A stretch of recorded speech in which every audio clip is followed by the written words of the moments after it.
Et bien le bonsoir, j'espère que vous allez bien. Bienvenue dans ce live du 11 octobre 2024. Il est à présent 19h57. On est là, on va papoter un petit peu. Et qu'est-ce qu'il y a mon doudou? Ça y est. Bonsoir, j'espère que vous allez bien. Toi, t'étais tout calme. Et tu veux venir, c'est ça? Allez. De toute façon, ils sont toujours contents de te voir. Donc, oui, c'est chaud sous ton cul parce qu'il y a la bouillotte. Oui, je sais. Ça fait bizarre, hein. J'espère que vous allez bien. Bienvenue dans ce live du coup du 11 octobre 2024. Il est 19h57. On va jouer à Baldur's Gate 3. Mais avant, on va discuter un petit peu, bien sûr. Comme à chaque live, c'est très rare que je lance direct, sauf si je suis giga à la bourre pour rattraper pour récupérer des gens là. Qu'est-ce qu'il y a? Je sais pas trop ce que tu veux, mon amour. Tu veux descendre? Tu veux rester de... Tu veux... C'est confus cette histoire, c'est confus. Les Fabulous, le chien. Ah oui, puis c'est en plus un amour. C'est un amour de loulou. C'est un amour. Vous avez vu les photos de bébé Oliver que j'ai mis sur Twitter aujourd'hui? Attendez. Moi, ma plus grande fierté, c'est les gens qui disent « Je suis pas très chien, mais le tien, je l'aime bien. »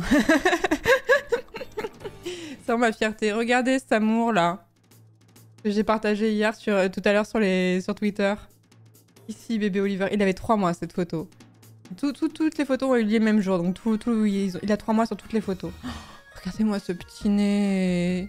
Et son petit pinceau qui lui servait de queue.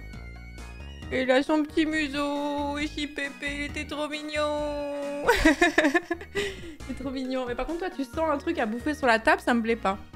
Il est trop mime, ça. Hein. Je suis très chien et le tien, je l'aime bien. Bref, voilà. J'espère que vous allez bien. En tout cas, j'espère que vous êtes en week-end. Si vous n'êtes pas en week-end, bon courage à vous. J'ai participé à travailler une grosse... Regarde-moi, Oliver, tu es un peu agaçant. Soit tu te relèves. Bon, je disais, pendant une grosse partie du moment où j'étais dans la vie active en tant que salarié, je travaillais les week-ends. Donc les bons week-ends, ça me saoulait. Donc je pars toujours du principe qu'il y a des gens qui sont pas en week-end, force à vous. Et puis j'espère que vous aurez de quoi vous reposer prochainement. Qu'est-ce que je voulais dire? Donc ce soir, nous allons être en Just Papoting. Ensuite, on passera sur Baldur's Gate 3. Hier, alors je sais que j'avais... Enfin, ça c'est vraiment le genre de truc où je culpabilise fois 1000 quand ça se passe comme ça. J'avais vraiment annoncé le live en mode hier soir quoi. Quand on a fait le live sur Baldur's Gate 3 mercredi, qui était trop bien, j'ai trop aimé la session. J'ai dit demain on se retrouve pour du Baldur's Gate 3 et j'ai dû annuler le live. Je l'ai mis vraiment partout, sauf sur Twitter parce que Twitter ça casse les couilles, mais je l'ai mis vraiment partout et je suis vraiment désolée, mais j'avais une énorme crise d'endométriose qui faisait que je pouvais vraiment pas stream quoi, j'étais vraiment dans le mal, j'ai eu envie de vomir toute la journée, c'était super. Je sais que je n'ai jamais reçu de commentaires désagréable à ce sujet, ou alors si j'en ai reçu, c'est vraiment des gens, tu te dis oui, tu veux te faire remarquer, c'est tout quoi. Mais la communauté ne m'en a jamais tenu rigueur et à chaque fois m'envoie des messages hyper mignons, mais ça m'empêche pas que ça me fait chier, j'aimerais tellement ne pas avoir cette contrainte-là. Après, il y a des maladies chroniques qui sont plus invalidantes que d'autres, la mienne et surtout mon endométriose à moi est ok.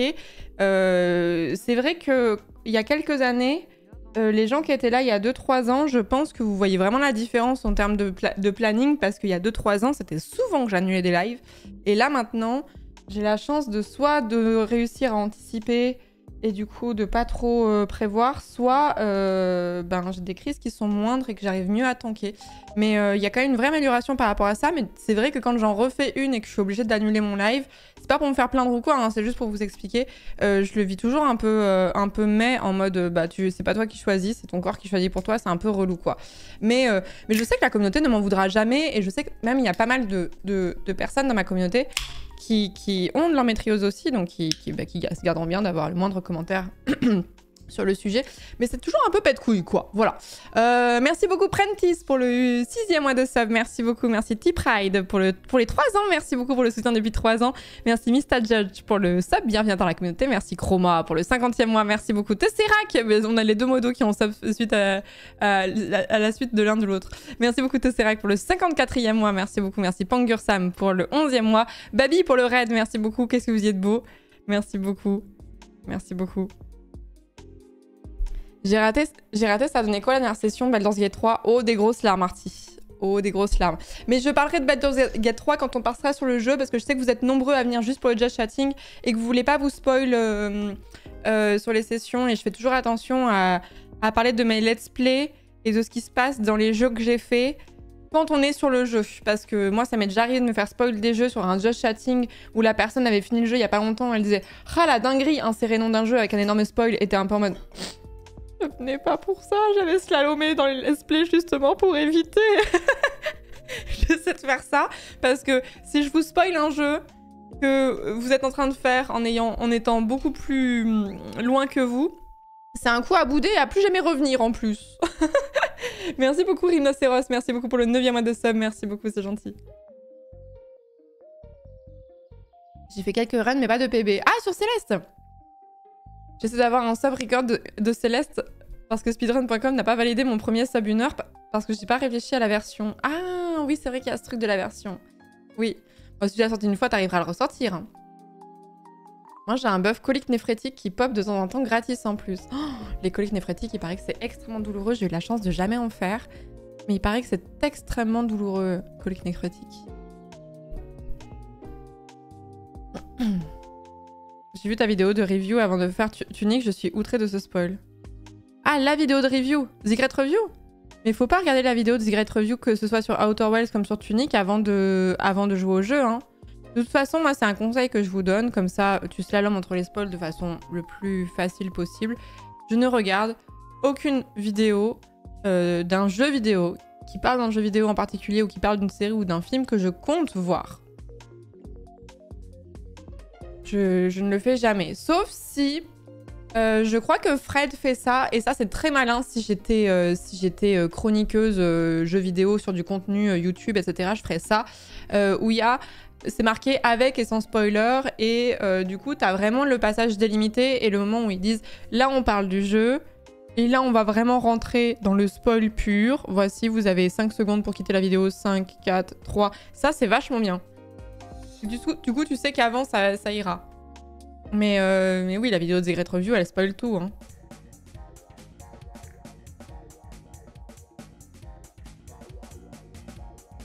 J'ai fini Baldur's Gate 3 en mode honneur aujourd'hui. J'étais un peu déçue, je m'attendais à un vrai challenge, mais c'était pas dur. Flexeur, va. Flexeur, va.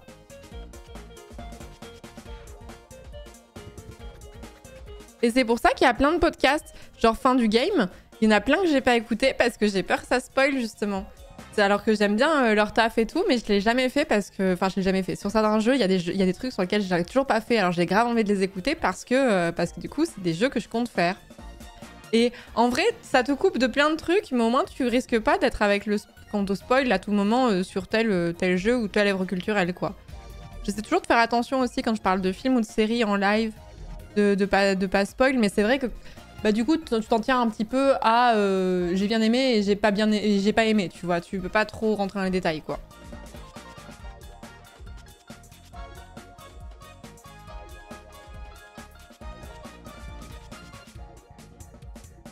La personne dans le sud ce week-end, c'était bien toi. Ça dépend quel jour. Là, ce week-end, je suis pas trop sortie. Hein.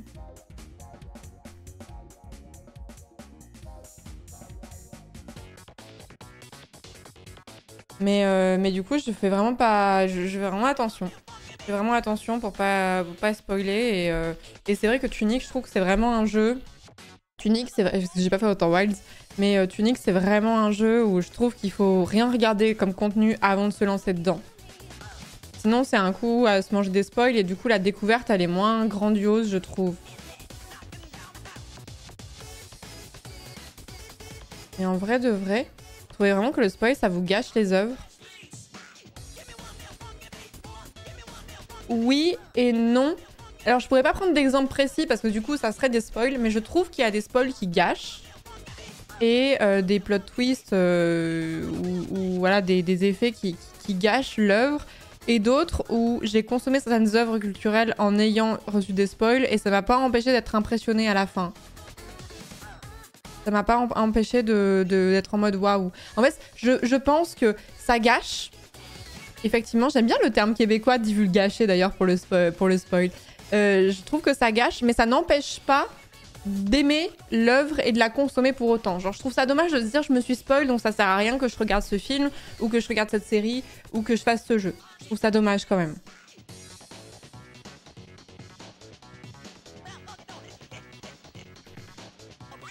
Si on te spoil la fin de God, ça t'empêche pas d'aimer la série. Oui, alors God, c'est un peu particulier parce que la fin, on l'aime pas, donc... Voilà, il y en a qui préfèrent la révélation plus que le comment on en est arrivé là. Et moi, j'aime bien le comment on en est arrivé là, mais j'aime bien la révélation aussi. Surtout que comme j'ai pas une énorme culture ciné, je suis très facilement impressionnée. Du genre, les gens qui ont regardé beaucoup de séries, beaucoup de films, il y a plein de choses qu'ils arrivent à anticiper et à faire parce qu'il y a quand même des mécanismes, ce qu'on appelle les tropes, qui reviennent quand même assez régulièrement. Et comme j'ai pas une énorme culture de ce côté-là, ça veut pas dire que j'ai rien vu, hein, mais j'en ai vu beaucoup moins que d'autres, quoi. Je suis toujours en mode « Ah ouais !» Ouais, ils ont la méta, exactement. Exactement. J'ai trop envie de me mettre à FF14 après avoir vu tes lives. Vaut-il encore le coup en 2024? En plus, je ne joue qu'à des jeux solo. Des conseils? Oui, ça vaut énormément le coup si tu aimes les jeux solo et les jeux à histoire, Charco. Par contre, on a pour un gros moment parce que t'as 4 extensions à rattraper. Ça, c'est de la magie noire pour moi, les gens qui me disent non, mais c'était sûr que c'était lui le tueur. Mais oui, c'est ça. Et du coup, j'aime bien ce côté où je suis facilement impressionnable. Parce que d'un autre côté, bah. Tout m'impressionne. Merci Tristan pour le 11e mois de Prime. Merci beaucoup. Merci Sexy Teletubbies. Merci beaucoup pour le 19e mois. Merci beaucoup.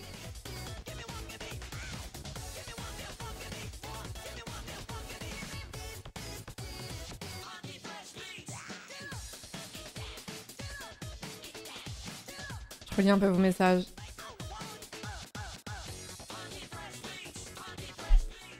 Je suis le bon public parfait. Mais moi, je suis très bon public, moi, en vrai. Je suis très bon public. Je suis facilement impressionnée. Il y a beaucoup d'œuvres culturelles que j'aime vraiment. Je suis pas accrochée à un style en particulier. Du coup, ça fait que je trouve facilement mon bonheur dans les œuvres culturelles en général, même s'il y a des choses que je préfère à d'autres. Mais ça, c'est vraiment agréable. Et j'ai peur, justement. Je pense que c'est l'une des raisons pour lesquelles je cultive pas plus ma culture cinéma que ça. J'ai l'impression que les gros cinéphiles qui ont vraiment vu beaucoup de films, ils ont tendance à moins kiffer des trucs a posteriori parce qu'ils ont déjà vu ça dans d'autres films. Du coup, ça leur fait moins leur effet waouh et du coup, ça les rend plus difficiles et plus exigeants. Mon film préféré all time, c'est Le Prestige, Ghost. Je sais que c'est pas le meilleur film de tous les temps, mais moi, il m'a fait un truc et à chaque fois, je le revois, je suis en mode waouh, quel film.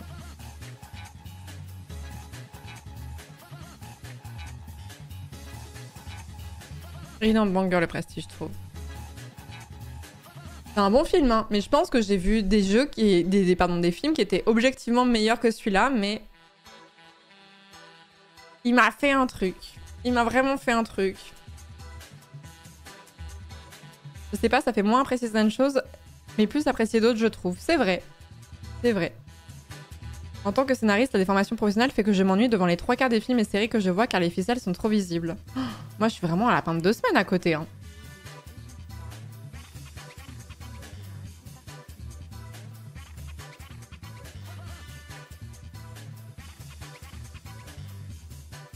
Unpopular opinion, les films que je les regarde pour la photo et pas tant pour le scénar. Alors moi aussi, Hamster premier. C'est un des trucs auxquels je suis très attentive dans les films, la photographie. La composition de l'image et tout ça, le traitement des couleurs, c'est vraiment un truc auquel je suis particulièrement sensible et que je vais remarquer d'emblée, quoi. C'est quoi le meilleur film de tous les temps? Bah, objectif, mais c'est subjectif, pardon, mais je sais que Citizen Kane est souvent un des films, c'est considéré comme l'un des plus grands films de tous les temps, alors que Shrek existe, quoi.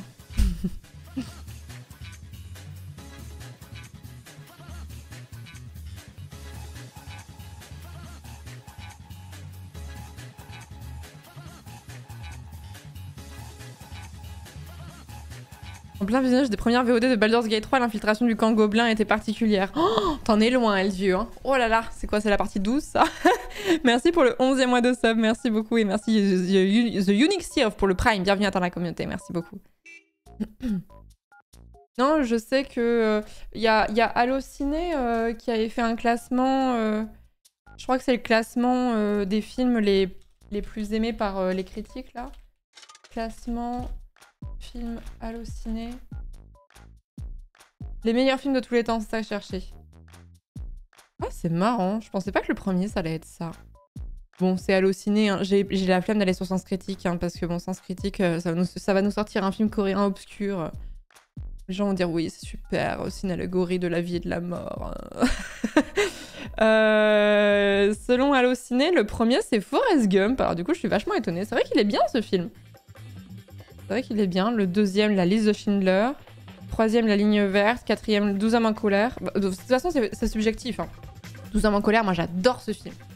J'adore ce film. Le Parrain en 5.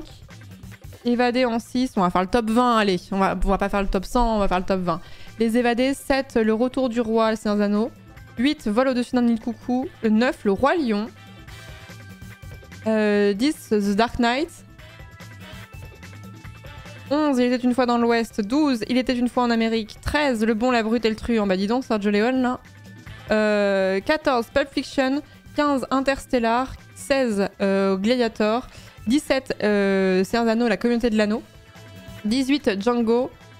19. Seigneur des Anneaux, Les Deux Tours. Et 20. Seven.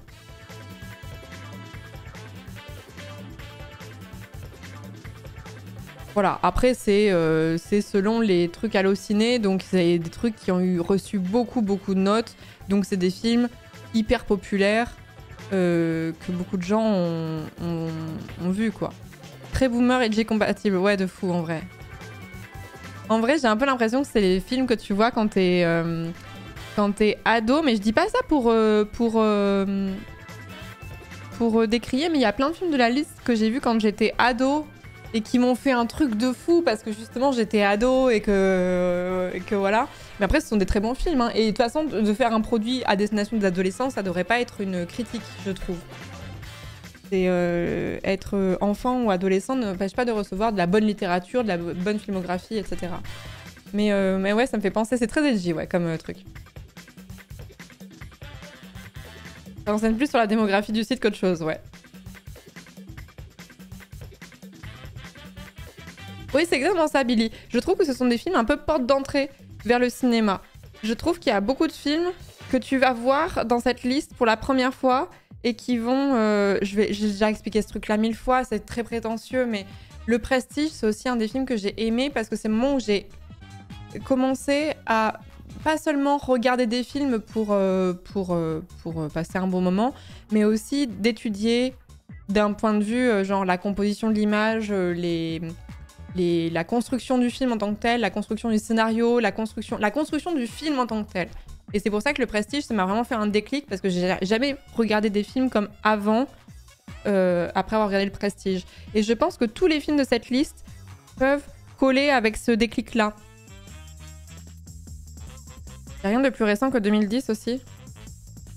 Oui, après ça c'est logique aussi parce que c'est le nombre de spectateurs. Donc pour qu'un film de 2010 et après ait suffisamment de notes pour rattraper les anciens, c'est pas évident.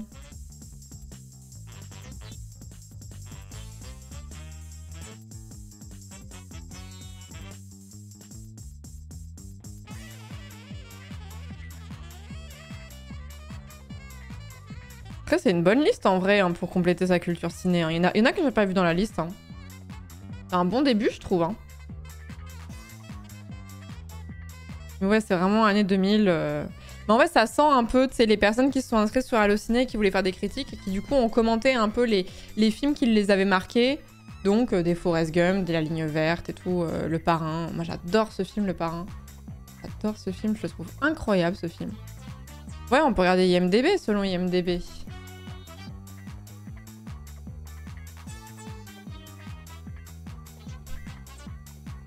Most Popular Movies.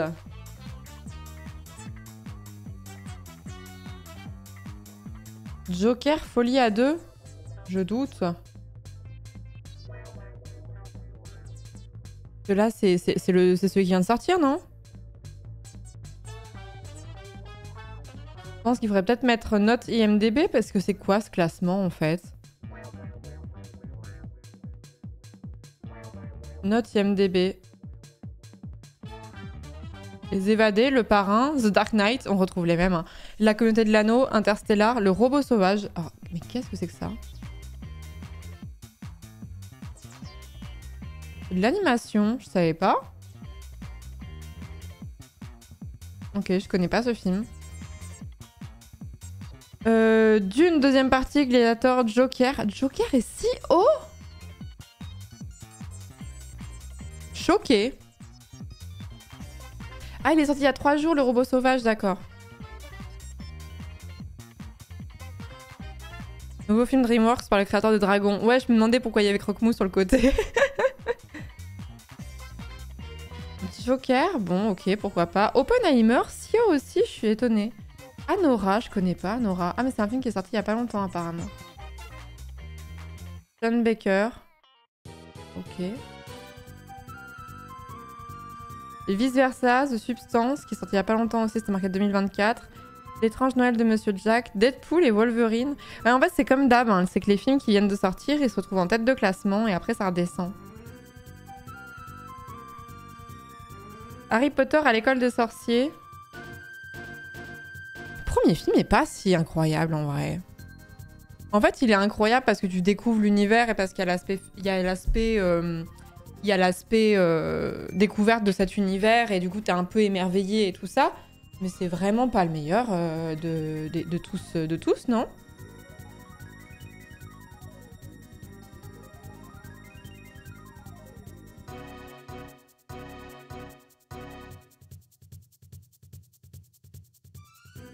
Je dis pas qu'il est mauvais, hein, mais et le 4 c'est le pire. Moi je les confonds tous, moi.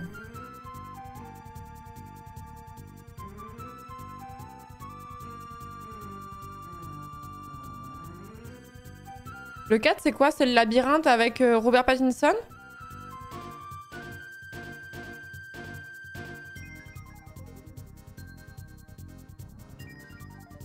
Et vous trouvez que celui-là il est à chier? Que vous avez été plusieurs à dire le 4 c'est le pire. Il est horrible le 4? Moi j'ai bien aimé. Ah, c'est parce que vous comparez par rapport aux bouquins, mais j'ai pas lu les bouquins. Je ne suis... Vraiment, je suis née en 1993, c'est une anomalie que je n'ai pas grandi avec Harry Potter, c'est vraiment une anomalie. Pour ma génération, c'est vraiment étrange. J'ai vu les films pour la première fois. Dites-vous que quand j'ai commencé à streamer sur Twitch, je n'avais jamais vu... J'avais vu le premier film Harry Potter, mais c'était tout, et j'avais jamais vu les autres. Je savais pas comment ça se terminait.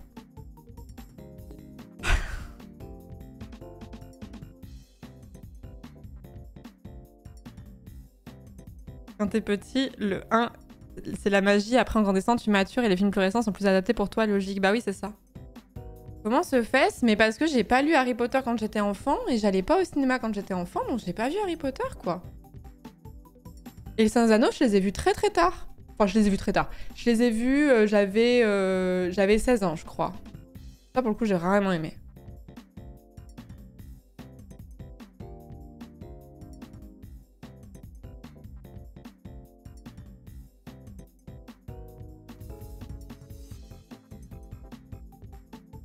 Star Wars, c'était il y a...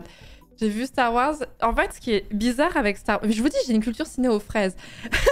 Star Wars, j'ai vu, je crois que c'est le 4. La course robot, là, avec bébé Anakin, là. La course des robots... C'est le 4. C'est le 1. Voilà, épisode 1 mais sorti en 4. Voilà, c'est ça. C'est ce que je voulais dire. Donc l'épisode 1, je pense que ce film, je l'ai vu 3-4 fois. Et particulièrement la scène. Parce qu'en fait, ça m'a déjà arrivé de tomber plusieurs fois sur la TNT sur le premier Star Wars, là. Et de tomber pile poil au moment de la course. Il y a une scène qui dure longtemps en plus. La scène de la course, elle dure vraiment longtemps.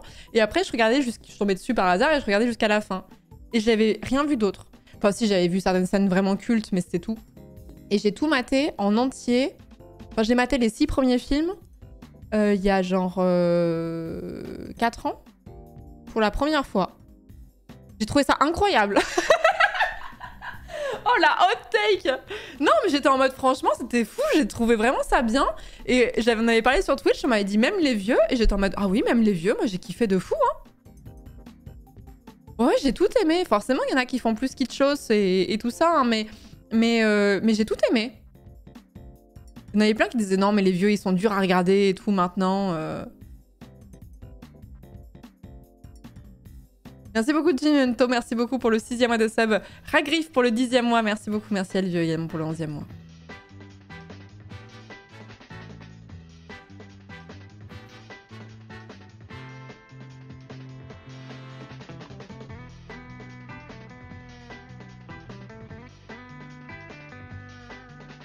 Le côté kitsch, c'est cool. Mais oui, c'est ça.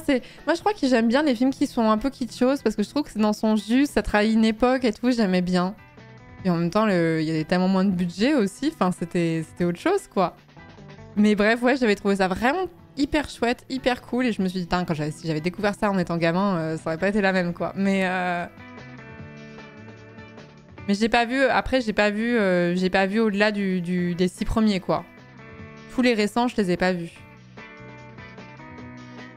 J'aime le kitsch, je regarde Doctor Who, mais j'y ai pensé. Mais c'est tellement long.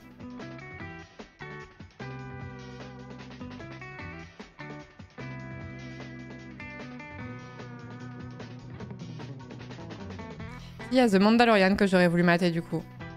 Mais je crois que The Mandalorian, faut avoir vu les films. Ah, il y a des gros haters des films récents quand même.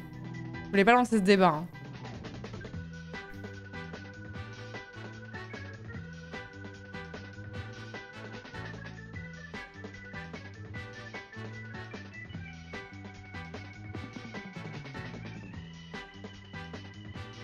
The Mandalorian, tu peux y aller tranquille.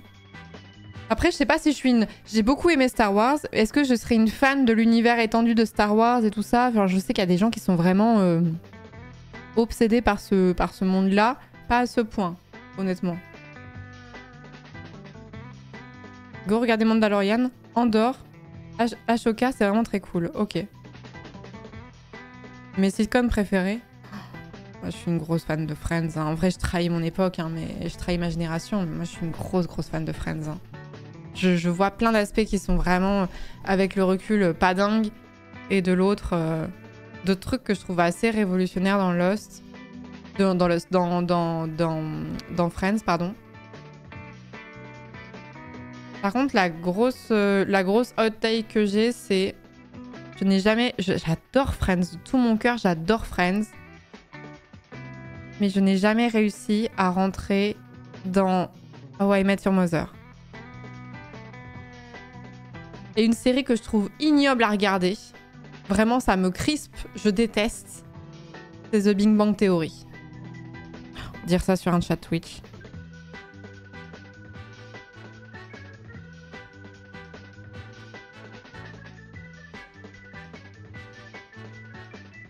En fait, je trouve que l'image du geek puant et tout,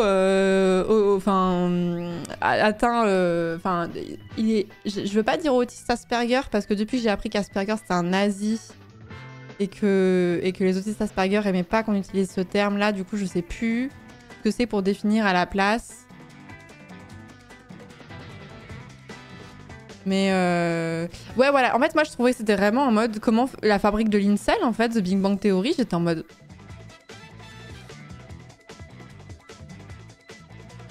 TSA? Oui, mais TSA, c'est pas pour le trouble autistique en général? Comme c'est un spectre et que tous les autistes sont pas Asperger. Asperger, c'est quand même plus précis que ça. Mais c'était un nazi, donc...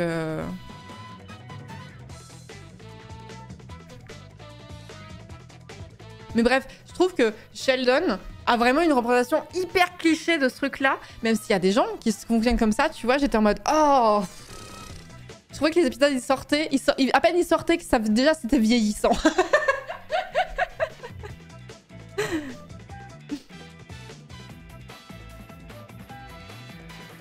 Tous les personnages du truc sont ignobles. Je sais pas, j'ai pas assez persévéré, ça me cringeait. Vraiment, The Big Bang Theory, ça me cringe de fou. Je crois qu'on dit trouble du spectre autistique sans retard mental. Ok.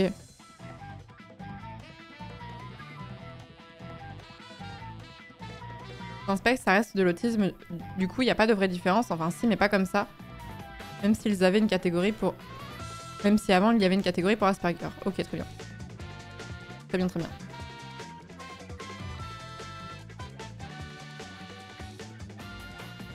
Et à côté, je trouve que Friends a vachement mal vieilli, on en a parlé 1000 fois, mais je trouve que Friends a vachement mal vieilli sous certains aspects, notamment quand t'es un peu sensible à tout ce qui est grossophobie ou ce genre de choses, et que tu re-regardes Lost, Lost, putain, je ne pas à y arriver, que tu re-regardes Friends, c'est un peu en mode... Il y a quand même beaucoup de vannes là-dessus qui craignent, quoi, de fou, mais de l'autre, je trouve qu'il y a d'autres choses qui sont vraiment super, quoi.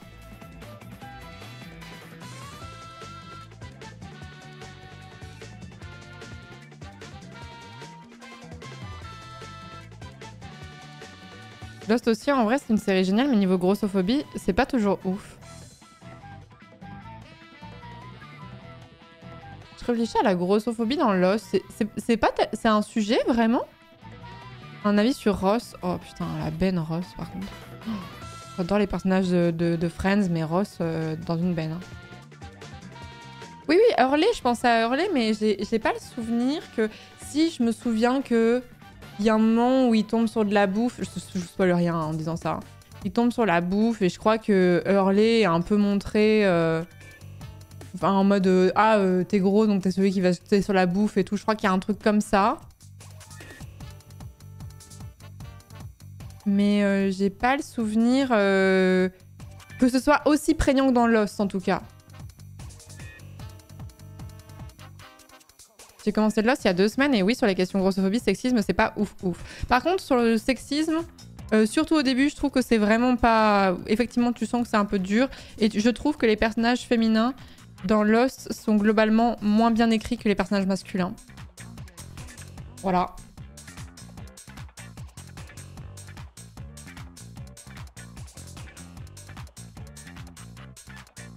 Je trouve que globalement, ils sont moins bien écrits. Même si plus ça avance et mieux ça va. Mais c'est un reproche qu'on peut faire à beaucoup de séries des années 2000 de toute façon, quoi. Alors que Juliette, par contre. Même Kate. Oh putain, surtout Kate. Oh là là, Kate, je la trouve mal écrite. Enfin, la des côtés qui me touche et tout, mais... Kate... Bon bref. En tout cas, matez Lost, parce que même si cette série a par certains aspects vieilli, je trouve que je maintiens et je persiste et je signe que c'est l'une des plus grandes séries de tous les temps et que je la trouve très ambitieuse et que je trouve ça dommage que des gens me disent hein, la fin et tout, ça vaut pas le coup de mater la série. Je suis pas d'accord. Je suis pas d'accord parce que je trouve que dans une série, genre... La fin alors, la fin de Lost ne m'a pas déçue. Mais la fin de Game of Thrones m'avait déçue. Pour autant, est-ce que je regrette d'avoir maté la série Game of Thrones? Pas du tout. Pas une seule seconde. Je regrette sa fin, effectivement. Mais moi, j'ai beaucoup aimé la fin de Lost. Combien Antoine t'a payé? Il me paye un truc tous les mois là pour que je parle de Lost et à quel point la série est cool. Mais la somme est bien sûr confidentielle.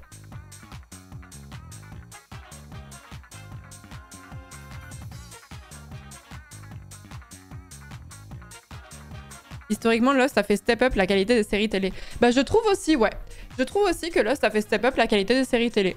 Et que c'était vraiment une série très ambitieuse qui avait beaucoup de choses à raconter. Et il n'y a pas vraiment trop d'épisodes. Enfin, c'est quand même 6 saisons Alors, c'est pas 24 épisodes par saison, mais dans ces eaux-là. Vraiment à l'ancienne, 50 minutes par épisode et tout ça. Et je trouve pas qu'il y ait spécialement des longueurs. Genre, les scénaristes, ils avaient beaucoup de choses à caler. Et ils ont pris le temps, quoi.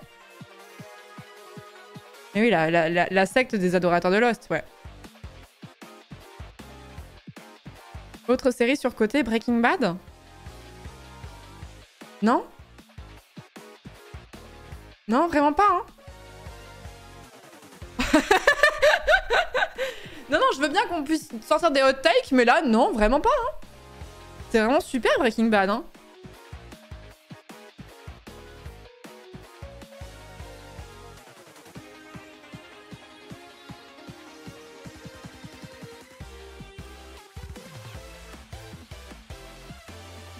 Better Call Saul mieux que Breaking Bad. Alors ça par contre c'est un truc que j'ai beaucoup lu, mais n'ayant pas vu Better Call Saul, je ne pourrais pas le dire. Mais j'ai vu beaucoup de gens dire qu'ils avaient encore plus aimé Better Call Saul que Breaking Bad. C'est pas si fou que ça, désolé Breaking Bad. Et qu'est-ce que vous regardez alors, Emily in Paris? Pardon, c'était méchant. Pardon, mais vous m'avez agacé. là.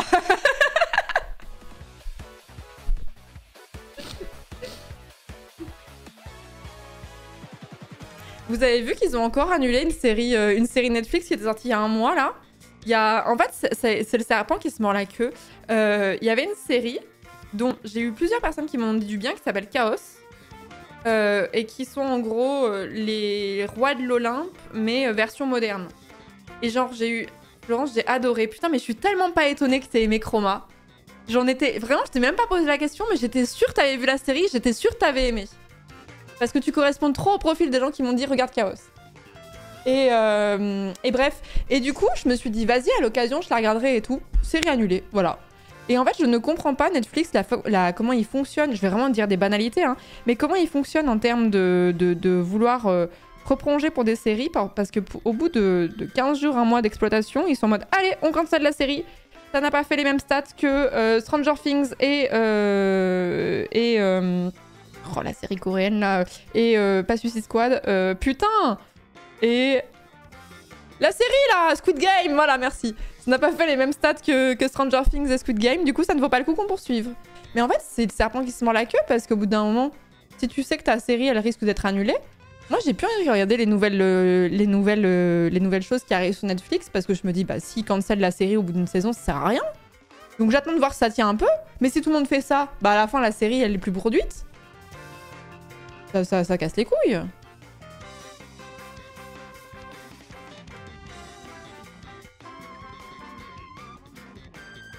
Oh, ça fait longtemps que j'ai fini Arcane, Sper. Je vais même me remater la saison 1 avant de me lancer dans la saison 2. Non pas que je l'ai pas en tête, mais c'est tellement une merveille, Arcane, que j'ai envie de remater la saison 1 pour le plaisir. Merci beaucoup Kenpachi, Razakio, merci beaucoup pour le 10e mois de sub. Sanjinox pour le 5e mois. Merci beaucoup. Typique du capitalisme à bout de souffle. De mon temps, il fallait des saisons entières pour avoir des couples qui se forment enfin. Et bah là, on peut plus rien faire. Fini le slow burn. Oui, c'est ça. Mais ouais, du coup, je suis vraiment abattue et... je suis un peu en mode, mais qu'est-ce que je vais faire? Je vais mater que des séries terminées. Ça y est, là, comme... Allez, là, on peut se lancer dans Peaky Blinders. On sait que la série, elle sera pas annulée, c'est bon. Il y a 5 saisons à mater, on est bon. Enfin, c'est dommage, quoi. Meilleure série de tous les temps sur Netflix que je n'entends jamais personne citer, The Get Down. Je ne connais pas. C'est la série la plus chère de la plateforme à l'époque, du coup, ils l'ont annulée. Mais non... Mais normal, ils ont recréé le Harlem des années 70-80. Il y a des numéros musicaux. Normal que ce soit cher, mais c'est trop bien fait. Regardez quand même la première saison, elle est giga banger et il y a une fin. Il y a une fin.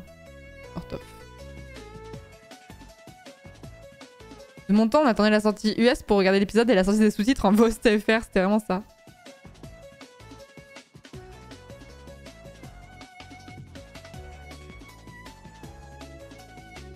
J'ai du mal à finir les séries que j'aime bien, mais je finis par les finir quand même.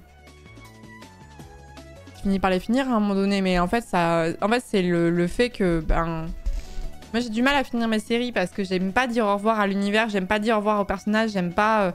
Il me manque, en fait, quoi. Genre, quand j'ai fini Lost, j'étais en mode, je me sentais vide. C'est le problème que j'ai avec Baldur's Gate aussi. C'est que j'ai l'impression de quitter des potes, en fait. Pour toujours. Mais là, en fait, c'est juste... T'as même pas de... C'est même pas toi qui décides, quoi.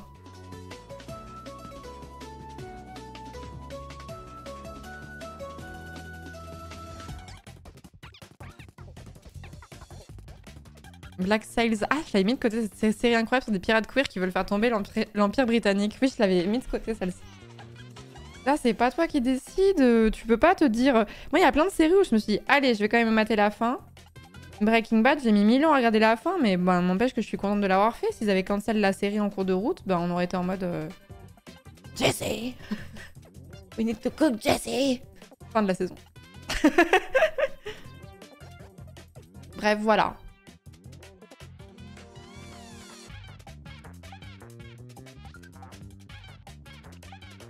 Et du coup, maintenant, sur Netflix, j'ai envie de remater que des petites séries... les séries one-shot, vous savez, à la Queen's Gambit... Oh, j'ai trop envie de remater The Queen's Gambit, c'était trop bien. Qu'est-ce que j'avais maté? La série Netflix avec le cadavre.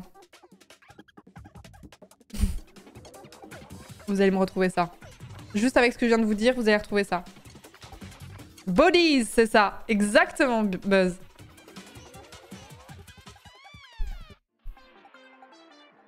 Il y a une série Netflix qui s'appelle Bodies. C'est une série qui est en 8 épisodes. Et après, c'est fini. Genre, vraiment, c'est une saison et c'est fini. C'est pas prévu qu'il y ait une deuxième saison et tout ça. Moi, j'ai vraiment beaucoup aimé. Et là, au moins, bah, t'es sûr d'avoir la fin, quoi.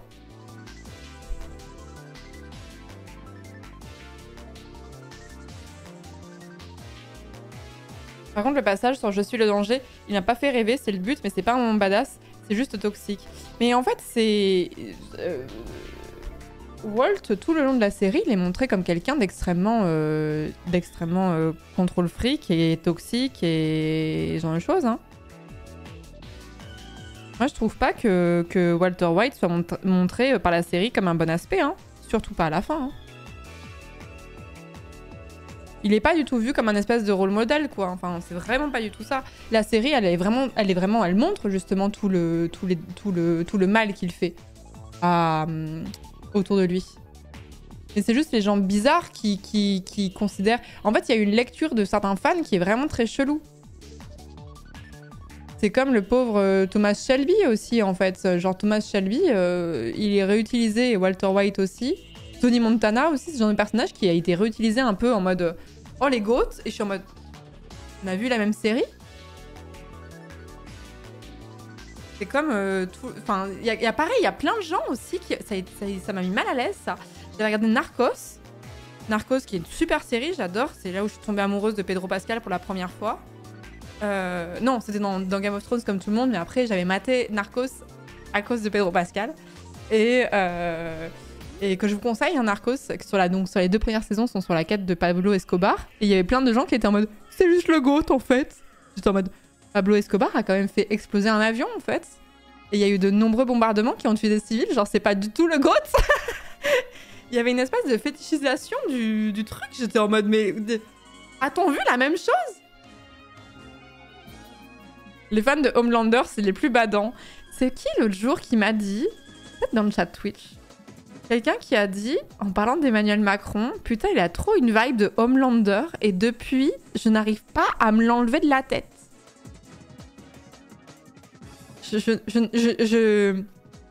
Maintenant, j'y penserai pour toujours. C'est très vrai, hein?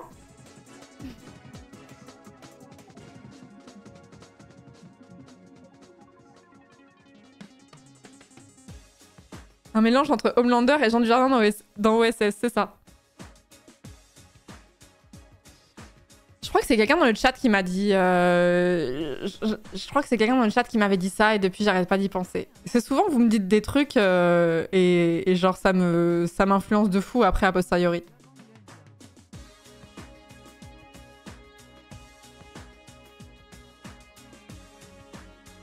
C'est vraiment pas un compliment. Hein. Enfin, pour ceux qui ont pas vu The Boys, hein, mais si vous avez pas vu The Boys, d'ailleurs, je vous conseille, cette série est super.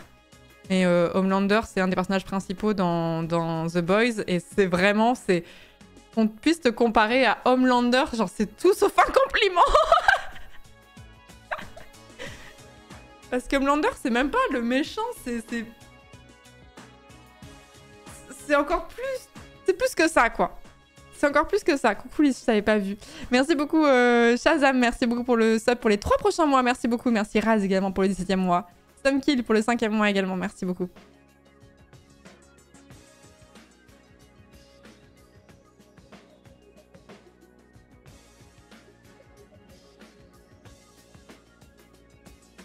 Il est temps que ça s'arrête The Boys. Ah, je sais pas, je me suis arrêtée fin de saison 2 moi. J'ai vu jusqu'à la fin de la saison 2. Il y a combien de saisons actuellement ?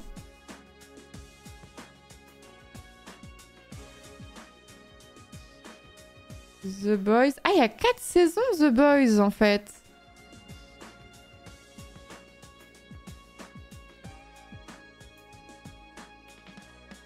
La 4 est pas terrible, la 5 sera la dernière. Ok.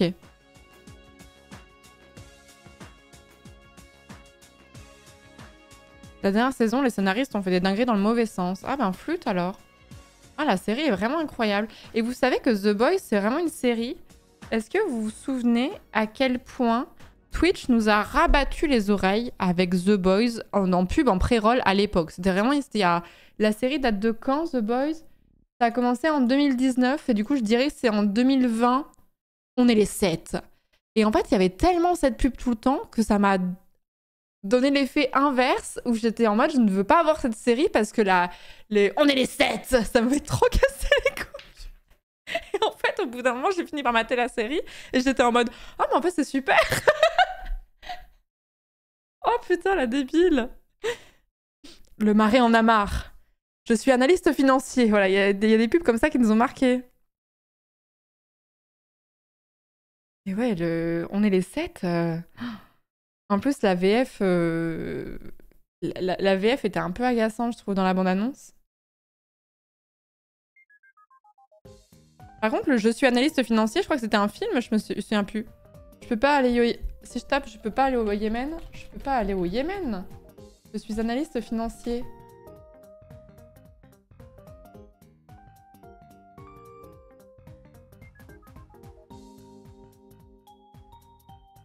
Jack Ryan? Ah oui, c'était une série en fait, Jack Ryan, mais je connais pas du tout.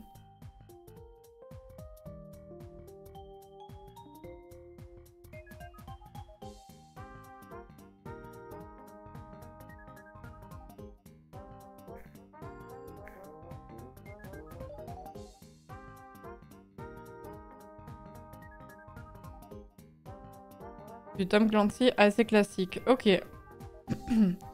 Mais bref, il y a des trucs comme ça où on t'a tellement rabattu les oreilles. J'ai le même problème avec... j'ai le profil type pour être... Ah, merde, j'ai oublié le nom de cette série. Bridgerton. J'ai le profil type de la meuf blanche qui a regardé The Crown et ce genre de choses sur ses profils Netflix et tout. Donc j'ai le profil type pour regarder les chroniques de Bridgerton. J'ai eu un tel matraquage marketing vis-à-vis de cette série que j'étais en mode non. Non. Pourquoi pas? J'aurais peut-être maté, mais en fait, la société m'a tellement crié pitié, regarde cette série que ça m'a saoulée en fait. Mais The Crown, ça n'a rien à voir avec Bridgerton. Bah pour moi, j'ai pas vu Bridgerton, hein, mais pour moi, dans le sens où ça touche un peu la même catégorie de personnes qui est consommatrice de ce genre de contenu. Vous voyez ce que je veux dire ou pas?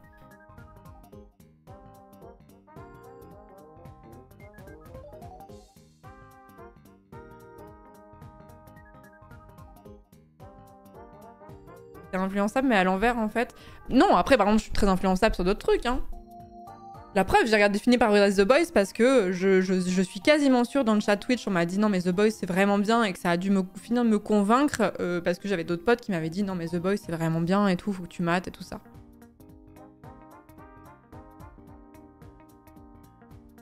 Vraiment pas, The Crown c'est historique, Bridgerton est basé sur la romance. Oui mais c'est quand même un peu la même époque, non?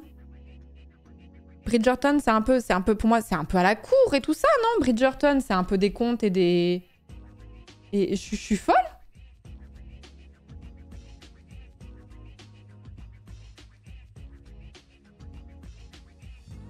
Oui, c'est un siècle après, oui, oui. Parce que, pardon, dans The Crown, c'est quand même contemporain, mais... Enfin, contemporain, vite fait, mais... Chronique de Bridgerton, 19e siècle, je veux dire... Bon, c'est la haute société londonienne au 19e. Je veux dire, c'est quand même pas déconnant de faire un rapprochement entre la chronique de Bridgerton et The Crown. Enfin, je suis pas en train de comparer... Je suis pas en train de comparer Doctor Who avec The Boys. Si. Pas déconnant, mais le ton est différent. Le thème est un peu similaire, mais la forme non. Ok.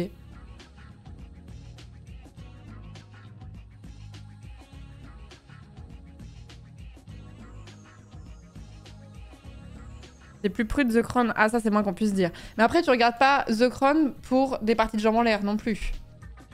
Je regarde The Crown parce que... Moi, c'est ce que j'aimais trop avec les premières saisons. Je vous incite trop à regarder cette série, mais c'est quand elle parlait vraiment de trucs de l'histoire britannique qui n'étaient pas forcément aussi connus. C'est vraiment genre l'épisode du grand fog là sur Londres et tout ça. J'avais déjà entendu parler de ça, mais le fait que ce soit plus qu'on aille plus en profondeur là-dessus, j'avais l'impression de me cultiver en même temps. Et après, ce que je faisais, c'est que j'allais voir sur net à quel point la série avait romancé certaines choses et d'autres non. Et moi, il y a plein de trucs que j'ai appris grâce à la série sur The Crown. Et après, je trouve qu'à la fin de la saison, ça... On passe une saison entière sur Diana, là on n'en peut plus, là on passe une saison entière entre... Je vous spoil, mais en même temps c'est de l'histoire, donc vous le savez que Diana elle est décédée, hein, désolée hein, si je vous l'apprends, Lady Di elle est décédée à Paris, hein, en 1997 je crois, et il y a... Quoi? Oh non. Mais non. Et il y a une saison entière consacrée à leur problème de couple avec le prince Charles. On n'en pouvait plus, quoi. Enfin, j'étais en mode... Ah, je suis désolée, je vous l'apprends, pardon. Bah, après, cela dit, Lady Di, je veux dire, elle est morte il y a plus de 20 ans, quand même. Faudrait vous tenir à la page. C'est quand même, on dirait moi, qui découvre la mort de Louis de Funès à l'époque. Ouais, elle est morte le 31 août 97. Ça va quasiment faire 30 ans. Je pense qu'il faut que vous le sachiez, hein.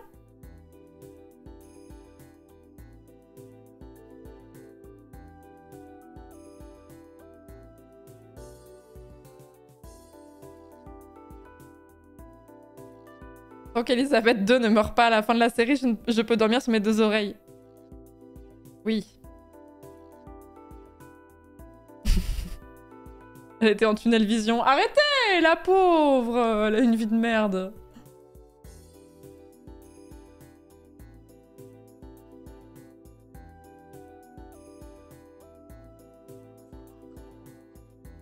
Informez-vous, écoutez Zitrone qui vient de parler sur le RTF. Une vie de merde royale. Non mais j'entends que ça puisse être difficile d'avoir... Enfin, dans le sens où c'est tellement des gens qui ont une cuillère en argent dans la bouche et qui sont à l'abri de toute difficulté financière et tout ça que c'est pas ceux que t'as forcément envie de plaindre en premier, mais en vrai, elle avait un peu une vie de merde quand même, quoi. Elle était à l'abri du besoin de fou, genre, ça c'est certain. Mais elle avait quand même un peu une vie à chier, quoi.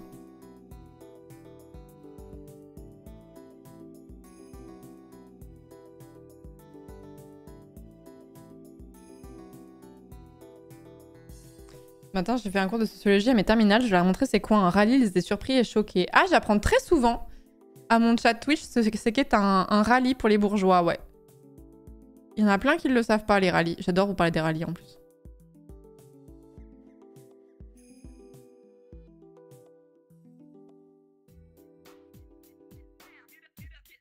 J'en ai fait SVP. Comment ça?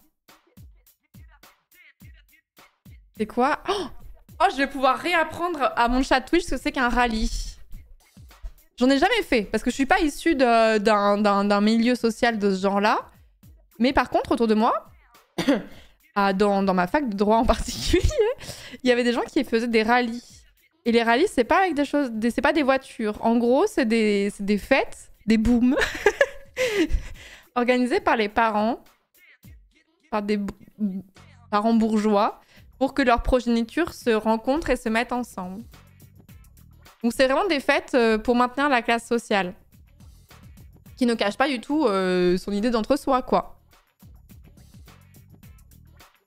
Et ça existe toujours. Genre, c'est du dating pour gosses de riches, exactement. Mais c'est pas un truc... c'est pas un truc rare ou quoi. Genre, je suis sûre que vous avez tous grandi dans une ville plus ou moins riche. Et vous avez toujours eu la ville à côté, où il y avait le coin des riches. Vous voyez? Bah, ces gens-là, ils font des rallyes. Les gens qui sont à Neuilly, etc., qui sont à Levallois, ils font des rallyes.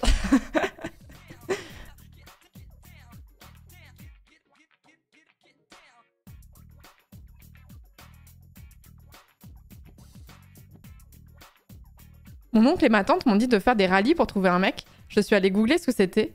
À partir du moment que j'ai compris que c'était ça, on n'avait pas les mêmes moyens. Bah voilà. On l'écrit comment? Rallye, comme un rallye automobile. Et le problème, c'est que rallye... si je mets rallye bourgeois... J'ai déjà fait cette recherche. On appelle ça un rallye dansant. J'en ai jamais fait, mais qu'est-ce que j'aimerais être les pinceaux Charlot pour faire ce genre de choses et pour aller... Rallye Mondain est une organisation qui permet à un groupe de jeunes ayant plus ou moins le même âge de se retrouver régulièrement et tout au long de plusieurs années. Et le but, c'est de créer, voilà, de créer un groupe et de faire du réseautage, en fait, des tout jeunes et éventuellement pour trouver un partenaire, quoi. Et moi, genre, je connais plein de gens Enfin, plein de gens. À la fac de droit qui s'étaient rencontrés à travers des rallyes. J'étais en mode, c'est dingue.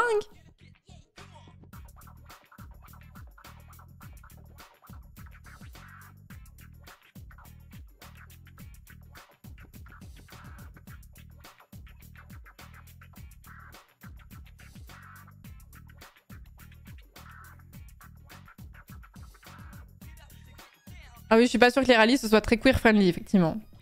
Après, on est quand même aussi dans des milieux assez religieux en général, hein, donc on est déjà de base pas très queer-friendly parfois. Hein.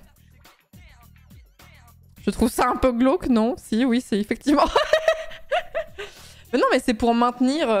Attends, tu veux pas quand même, quand t'es un bourgeois et que t'as une fille bourgeoise, t'as quand même pas envie qu'elle s'abaisse et sortir avec un ouvrier quand même, faut pas déconner. Pourquoi le terme rallye? Ah ça, j'en ai aucune idée. Je sais pas du tout.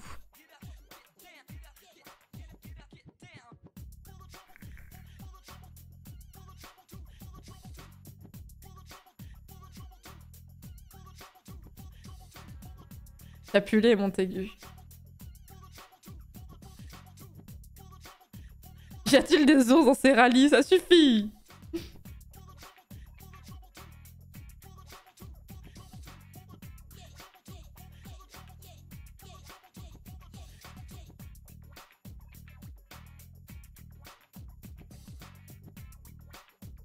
Mais oui, du coup, ouais, j'ai découvert l'existence des rallyes assez tard et je vous avouerai que j'étais en mode, mais attendez, c'était nos grands-parents qui faisaient ça, l'époque de nos arrière-grands-parents, à la rigueur, pourquoi pas?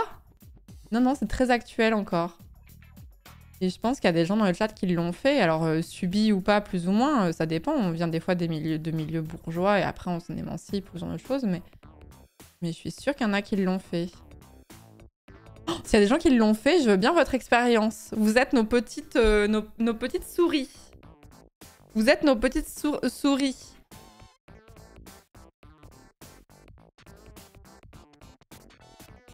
Il y a un article du Monde de 2023 sur le sujet, mais je crois qu'on l'a déjà lu, Chroma. Je crois que c'est ça le pire. Le Monde, rallye, bourgeois. Je crois qu'on l'a déjà lu. Ah non, il est en payant. Les rallyes dans l'entre-soi select des enfants de la grande bourgeoisie. C'est un marronnier. Ah non, mais c'est vraiment un marronnier, les rallyes ici. Hein. Mais en fait, je trouve que... Je suis désolée, c'est un marronnier, mais en même temps, c'est tellement fascinant que ça existe encore. C'est fou, je trouve.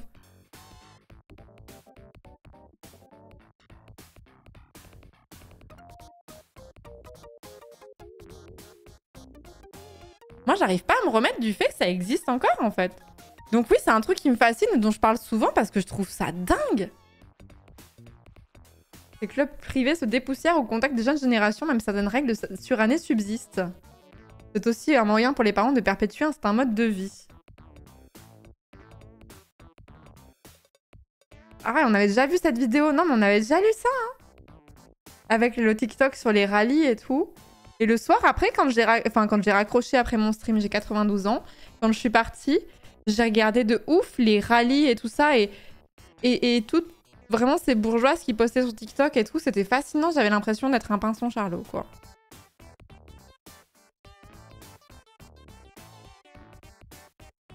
Ouais, j'ai pas mis le truc parce que je suppose que c'est Disco Beach, ouais.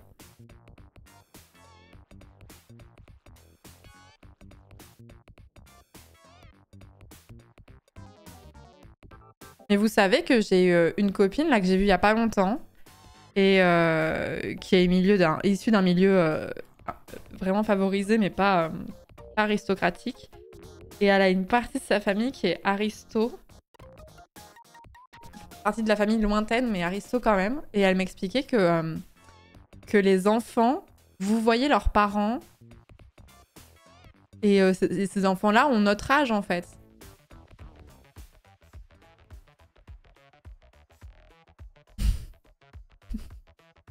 Père, mère.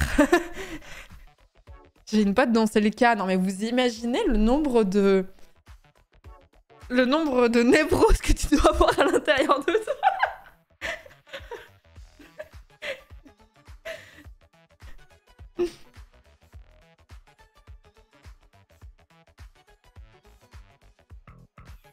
Parce que vous voyez ses parents quand même.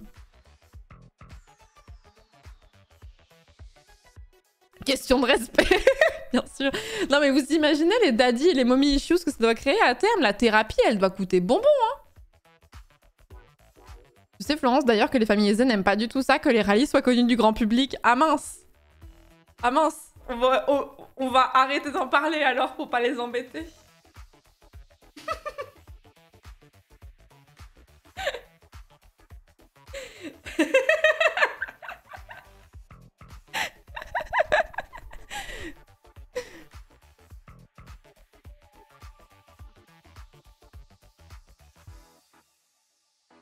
On dirait, tu sais, on dirait les milliardaires qui veulent cacher tout leur... tu sais, quand ils se faisaient stalker pour leur empreinte carbone, là, avec leur jet privé, là, et qu'ils ont commencé à dire « Tain, ça nous saoule qu'on se fasse traquer les déplacements de jet privé, là. » C'est vraiment en mode « Bah, désolé, mais on va continuer quand même !» Appeler ses parents par leur prénom, tu en penses quoi? Ah non, ça me choque pas, ça.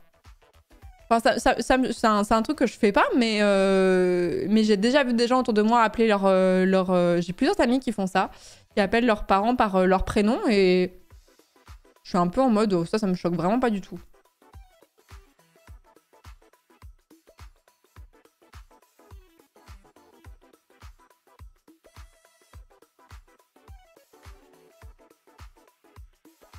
Je pense que ça dépend ce que tu as vu autour de toi et tout. C'est pas forcément bourgeois. Je fais ça et ça choque tout le monde, je comprends pas. Est-ce qu'on a vraiment pas l'habitude? Mais c'est juste une norme sociale, mais qui est pas spécialement bourgeoise en plus de ça, d'appeler ses parents par leur prénom.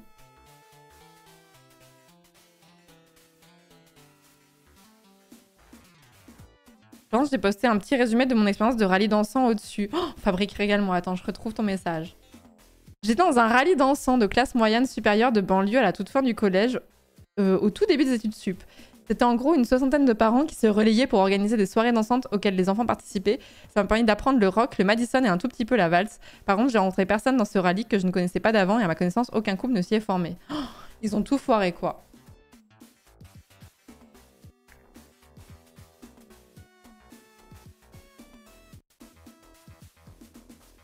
Ça me dérange moins de les vous voyez que de les appeler par leur prénom. Ah ouais?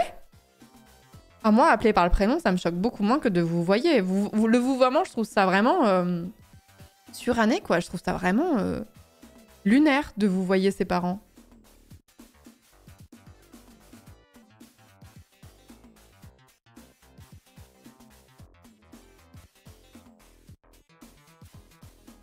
Ça met une distance, ouais, je trouve. Le parent, que t'appelles par son prénom, ça met pas forcément une distance. Enfin, je sais pas, moi, il y a un de mes meilleurs potes qui j'entends toujours parler de ses parents avec leur prénom et je l'ai déjà vu s'exprimer auprès de ses parents et il l'appelle avec le prénom et je pense pas que c'était une consigne des parents, je pense que c'était juste... En plus, ses parents sont très chill, genre vraiment très...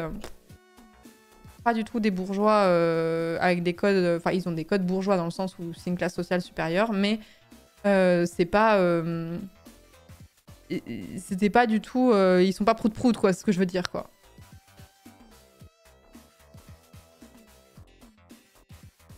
Mais pourquoi ils les appellent par leur prénom, ça me choque pas, mais je comprends pas. Bah, je sais pas. Je sais pas, je pense que c'est une habitude qu'ils ont pris dans l'enfance, quoi. En fait, je pense que soit t'as toujours appelé tes parents papa ou maman, soit tu les as toujours appelés par leur prénom, et puis voilà, quoi.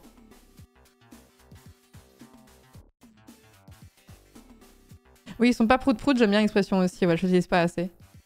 J'appelle mes parents par leur prénom pendant les repas de famille, sinon il y a 13 mamans qui se retournent.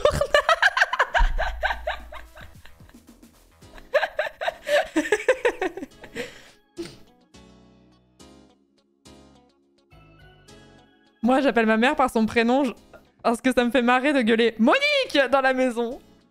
Ça, c'est drôle. « Monique !»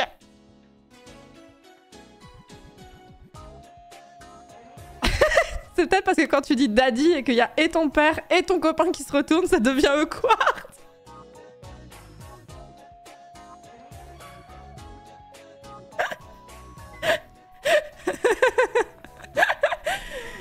Putain, vous me faites rire. Vraie maman reconnaît la voix de son rejeton. Oui, mais dans le doute.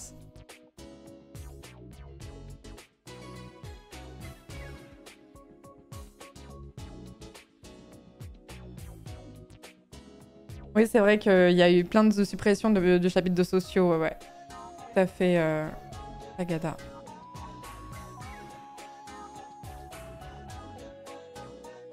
Ma soeur, je l'appelle sœur, et moi je suis frère. Aucune idée de quand on a commencé à faire ça, mais on continue. Bah, c'est mignon ça en vrai.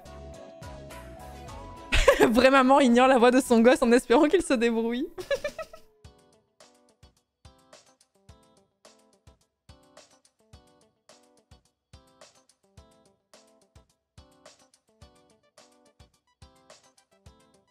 Je sais pas, moi ça me choque pas. Après, j'avoue que si j'avais un enfant, est-ce que j'aimerais qu'il m'appelle Florence plutôt que maman? Je suis pas sûre, tu vois. Mais après, bah, si c'est vraiment ce qu'il avait envie, je forcerai pas le truc. Mais c'est vrai que je suis pas sûre que j'aimerais... Ou Flangle, imagine. Non, non, non. Non, non. Il sera préservé de votre mauvaise influence, bien sûr. Sinon, après, c'est la porte ouverte à toutes les fenêtres.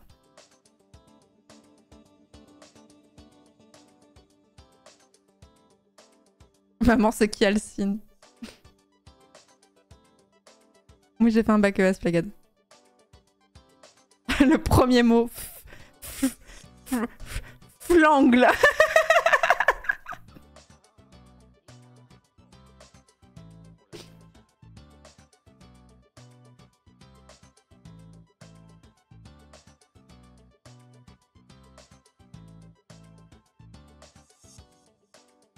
La réponse est simple, Alcine est ton père. Cauchemar. Je connais des gens qui disent maman, mais leurs enfants appellent leurs grands-parents par leur prénom. Mais après, ça dépend parce que des fois, il y a des consignes aussi. Vous savez qu'il y a plein de grands-parents qui veulent pas se faire appeler papy ou mamie et qui du coup trouvent d'autres surnoms pour pas que ce soit papy ou mamie parce que je pense que c'est un truc par rapport à la vieillesse aussi. C'est peut-être ça te fait un... C'est pas un petit coup, tu vois. Et du coup, c'est les grands-parents, entre guillemets, qui ont choisi... Je sais pas comment ça se passe exactement, mais je pense que c'est une discussion que les parents et les grands-parents ont ensemble. Et après, la façon dont les parents désignent les grands-parents, bah, les enfants vont les appeler comme ça ensuite. Quoique tu vas me dire que ma grand-mère, je l'appelais d'une façon, il n'y avait que moi qui l'appelais comme ça.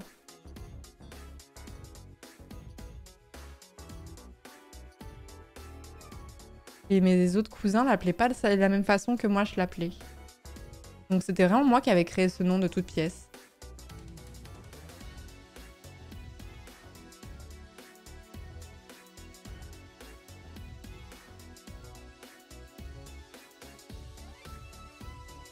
Mes grands-parents, c'est Mum et Daddy.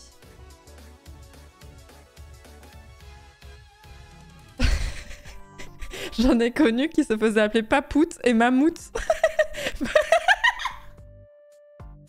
Moi, je trouve ça mignon. Papoute et Mammouth, c'est très mignon.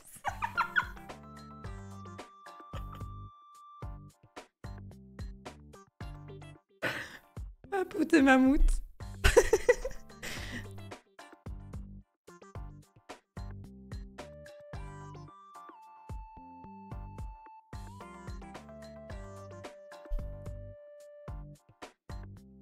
J'ai entendu papaye et mamangue. Ça, c'est trop bien, ça aussi. Papaye et mamangue.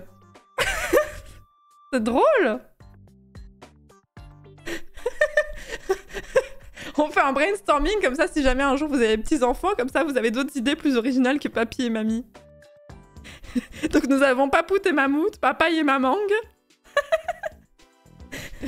Mamangue, putain, personne n'aura la ref. On dirait... Vous savez, dans les vlogs d'août de Lena, avec Marcus, ils arrêtent pas de rajouter des hang partout. Et du coup, je pense à ça. Mamang. Franchement, mamang. Bon, voilà, il y a que ceux qui ont regardé les vlogs d'août qui comprendront cette référence, désolé.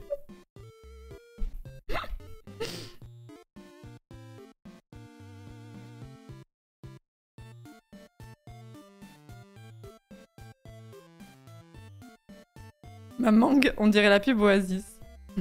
Papou et Nanou, ouais, ça c'est courant ça. Ou alors papy et mamie, mais dans une autre langue aussi. Je pense qu'il y a beaucoup d'Italiens. Attends, c'est comment C'est comment en italien, grand-mère? Je pense pour ceux qui ont... Nonna, voilà, par exemple. Nono, nonna. Je pense qu'il y a beaucoup d'Italiens qui... Enfin, de gens qui ont des origines italiennes qui appellent leurs grands-parents comme ça. Comme c'était un prénom.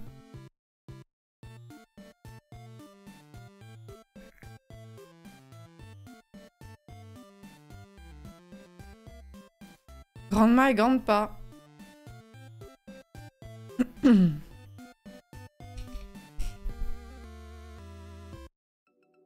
Et vous devez être beaucoup à avoir des... Pardon, je vous pose plein de questions. Je vous jure, on passera sur Baldur's Gate 3. Y en a beaucoup qui doivent être tonton et tata dans le chat aussi. Vous vous faites appeler par votre prénom ou vous avez un surnom? Après, des fois, c'est l'enfant qui choisit, tu vas me dire. Hein.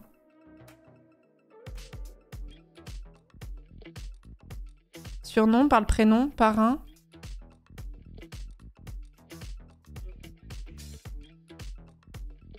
Tonton Camille. Tonton barbu. On m'appelle oncle Sam mais ça me fait bader. Oh no.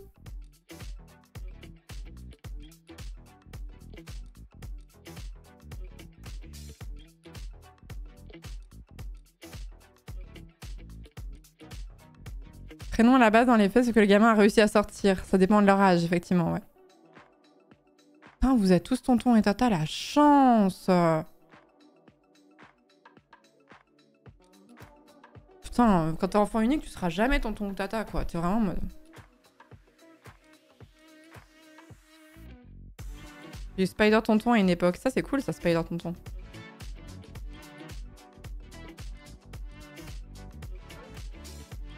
Je suis trop... Et pour premier degré, je suis grave jalouse des gens qui ont des neveux et des nièces. Hein.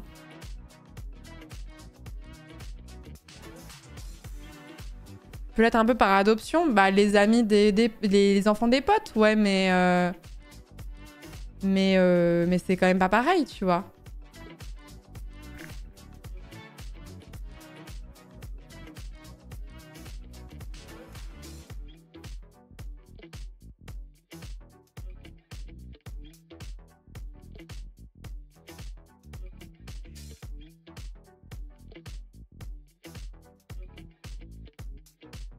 J'ai déjà fait appeler papa par le fils d'une amie quand il était très petit et qu'elle était séparée du papa. Ils se sont remis ensemble. Il appelait tous les hommes comme ça. Ils m'ont créé une embrouille, c'est. Alors, j'aurais trop aimé. Bah, c'est pas grave, mais il y a plus grave dans la vie, tu vois. Mais c'est vrai qu'à choisir, j'aurais trop aimé avoir des neveux et des nièces parce que bah, quand t'as pas de frères et sœurs, bah... Après, j'aurais pu avoir des frères et sœurs qui auraient pas fait d'enfants et j'aurais pas été tonton et tata non plus. Enfin, tata non plus, tu vois, donc... Mais Tata Flo, ça sonnait bien, non, Tata Flo? Il y avait un truc, non? Tata Flo.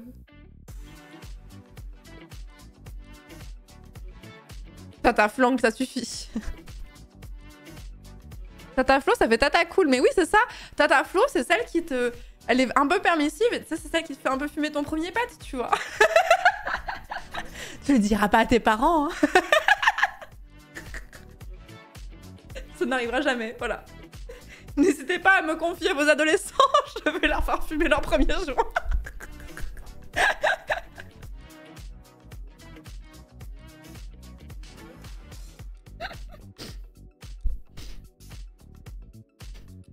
Mais c'est illégal, Florence. Non, mais c'est pour le montrer que c'est de la merde.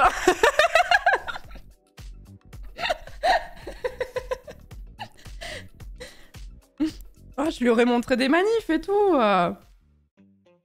On serait allé dans des squats.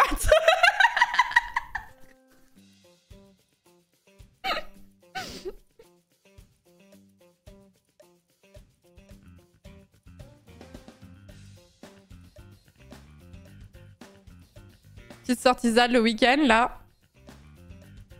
T'as vu, c'est nul, hein? Allez, viens, on va à l'UMA dans la fosse.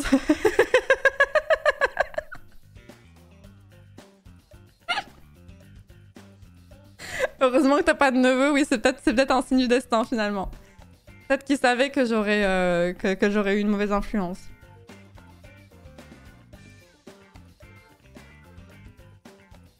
Tata Flo, elle me laisse jouer aux jeux vidéo jusqu'à tard en vacances.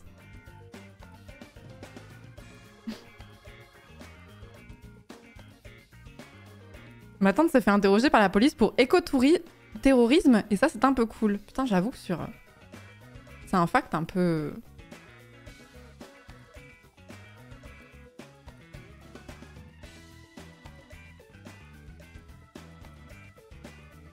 Ta Flo, elle joue aux jeux vidéo avec toi surtout. Ah bah bien sûr. Bien sûr. Non mais je serais vraiment cool comme Tata, mais bon bref, voilà, ça n'arrivera pas quoi. Donc j'ai plus qu'à mettre le grappin sur sur les enfants de mes potes, mais il y en a pas beaucoup qui veulent des enfants. Hein. Un peu... En vrai, quand t'as vraiment des amis, ça fait longtemps que tu les connais, je pense que tu peux avoir un petit peu ce rapport tonton-tata, tu vois, mais...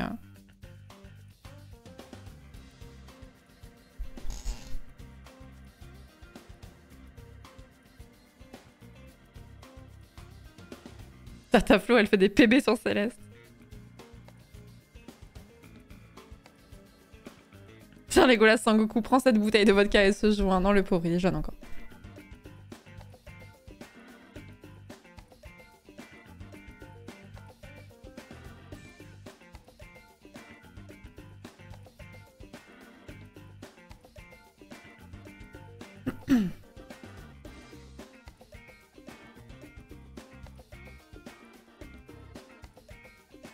Bon bref, faudra qu'on passe sur Baldur's Gate 3, un de ces quatre. Hein. Voilà, plutôt que de raconter des bêtises comme on fait là. Tata Flo va te présenter Astarion.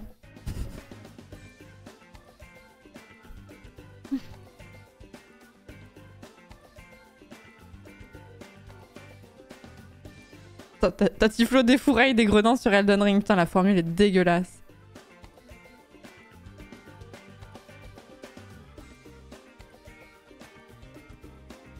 Regarde tous ces beaux red flags, c'est exactement le genre d'homme qu'il ne faut pas date. Je te présente Astarion. Mais je les fixe.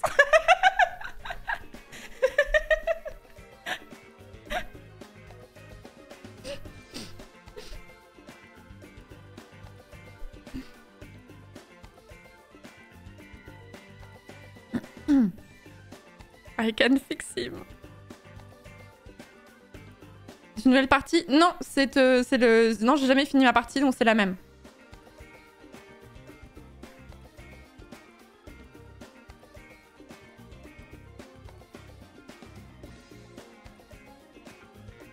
Je pense pas que je vais le faire ce soir, Ninoué, parce que je suis à la bourre, là, sur mon live, là.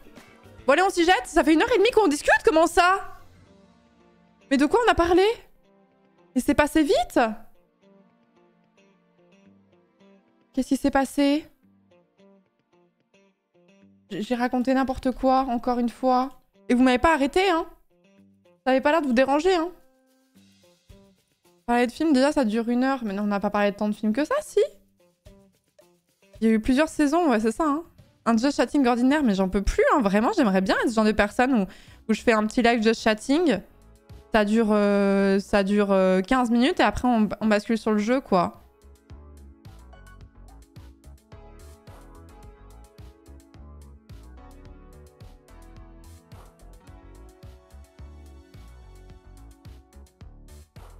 Vraiment, j'arrive pas et je n'arrive pas à me limiter, hein. C'est terrible, hein. J'ai raté la discussion sur les films, tu peux recommencer, merci. Alors, je disais que mon film préféré, c'était Le Prestige. Et objectivement, je trouvais pas forcément que c'était le meilleur film de tous les temps, mais c'est vraiment un film qui m'a fait un truc. Je trouve que c'est vraiment le principal. Et après, on pourrait regarder la liste des 100 films les mieux notés sur IMDb. Ça suffit. Ça suffit. Bon, allez. Je pense que tu devrais te mettre un timer au début de ce chatting. Mais oui, mais quand je passe un bon moment et qu'il y a un sujet qui me fait rire, j'ai pas envie d'arrêter. Ça, le problème. Et comme après, vous renchaînez et qu'après, le chat, c'est un concours de blagues, moi, je relis une blague, après, il y a quelqu'un qui va refaire une blague dessus, moi, je lis, je pouffe, et après, c'est la boucle, quoi. Et après, c'est fini. Puis si vous saviez tous ce qu'étaient des rallyes, on aurait pu aller plus vite aussi. Voilà, comme j'ai dû expliquer et tout ça, on a pris du temps, quoi. Mais à force d'expliquer, au bout d'un moment, on pourra passer et faire l'impasse dessus, ça nous fera déjà un marronnier en moins dans les chats de chatting, quoi.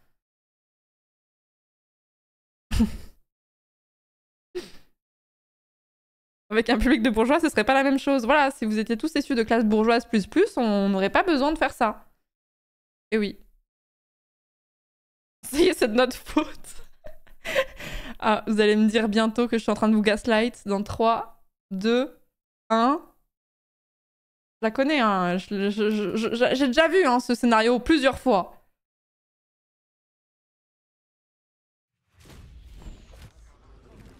No gaslight.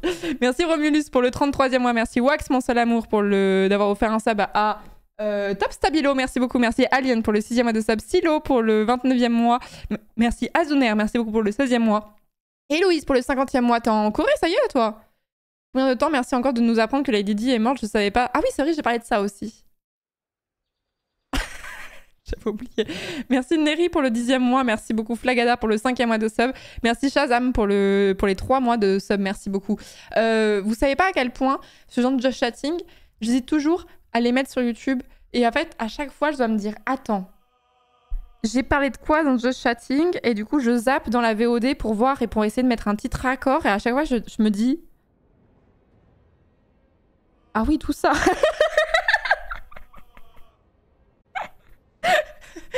Bon allez, on passe sur le jeu, on passe sur Baldur's Gate.